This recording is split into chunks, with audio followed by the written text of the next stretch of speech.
आज किरीट सोमैया जो सांप से भी ज्यादा जहर उगल रहा है, आज गोवंडी आया। गोवंडी पुलिस स्टेशन में उसने कंप्लेंट की कि 72 मस्जिद के अंदर लाउड स्पीकर जो है इलीगल तरीके से चल रहे हैं। जबकि गोवंडी पुलिस स्टेशन में Shivaji Nagar police station, Deonar police station और लल्लूभाई पुलिस स्टेशन के जो एटीसी के स्टाफ है वो मस्जिदों पर जाते हैं और जो नॉइज चेक करने वाली मशीन होती है वो लेकर जाते हैं और नॉइज पोल्यूशन का जो गाइडलाइन है सुप्रीम कोर्ट का, उस गाइडलाइन के हिसाब से वो चेक करते हैं और तमाम मस्जिदें जो है वो ऑलरेडी गाइडलाइन के हिसाब से जो है माइक का इस्तेमाल करते हैं। एक बात किरीट सोमैया ने कही कि मस्जिद का धंधा करने वाले, तो किरीट सोमैया को मैं ये बात कह दूं कि कोई मस्जिद धंधा नहीं करता है।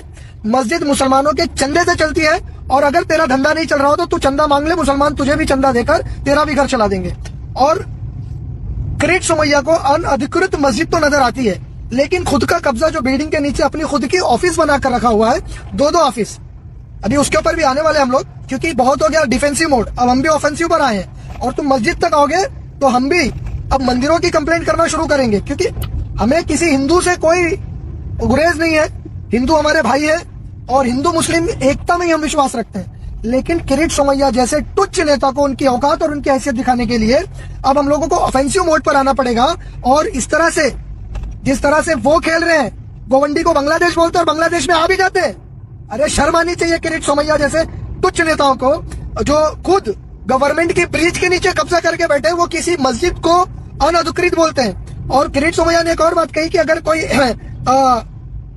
हिंदू अगर कब्जा करते हैं तो मुझे बताइए, अब आप अगर वेस्टर्न लाइन में चर्च गेट से लेकर चले जाए विरार तक या सेंट्रल लाइन में आप चले जाए, खपोली से लेकर सीएसटी तक, या आप हार्बर लाइन में आप लोकल ट्रेन से सफर करते हैं पनवेल से सीएसटी तक, तो हर डब्बे के अंदर सुबह और शाम भजन कीर्तन किया जाता है। हमने तो कभी उस भजन कीर्तन पे आवाज नहीं उठाई, वो भी तो एक तरह का नॉइज पोल्यूशन है। और सरकारी माल मत्ते को एज अ भजन कीर्तन की जगह बनाकर लोग भजन कीर्तन करते हैं, हमें तो कभी उससे आपत्ति नहीं हुई, हम तो कभी उसके ऊपर क्वेश्चन नहीं करते, उल्टा हम तो उसको बेर करते हैं, खुश होते हैं कि चलिए ठीक है भजन कीर्तन हो रहा है। लेकिन एक किरीट सोमैया जैसे लोग जो समाज के अंदर जहर बोने का काम कर रहे हैं, इनको इनकी हैसियत दिखाने के लिए हमें ऐसा क्वेश्चन करना पड़ता है।